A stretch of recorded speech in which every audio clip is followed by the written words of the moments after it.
Voici la Solo, une voiture électrique à une place. Pas besoin de plus, disent ses créateurs, puisque les Nord-Américains effectuent 83% de leurs déplacements seuls dans leur voiture.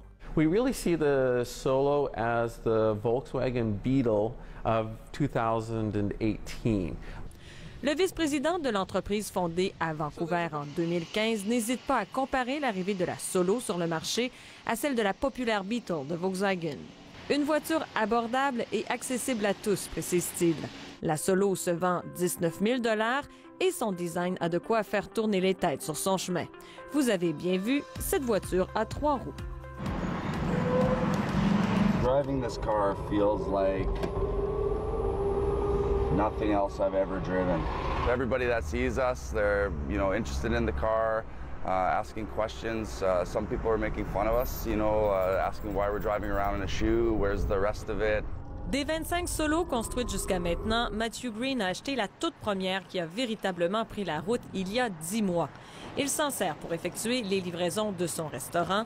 Elle a déjà 10 000 km au compteur. It's costing around $20 or $15 or $20 a month to charge the battery. La Solo peut atteindre les 130 km/h. Elle a une autonomie de 160 km et ses batteries se rechargent en 3 heures. C'est dans cet atelier mécanique en banlieue de Vancouver que les voitures prennent forme, une à une. Chaque voiture prend 8 jours à assembler, estime le chef de la production. Une vingtaine d'employés travaillent dans l'atelier qui se veut aussi un centre de recherche et de développement. Chacune des pièces conçues ici représente un défi. Il n'y a rien de standard dans un véhicule une place. And if you notice that it steers from the middle, whereas most cars steer from the left or the right.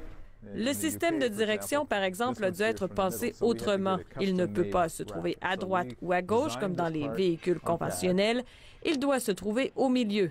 Et ça, il a fallu l'adapter à nos besoins, explique le directeur général. Jusqu'à maintenant, toutes les Solos ont été assemblées à la main, mais le carnet de commandes se remplit.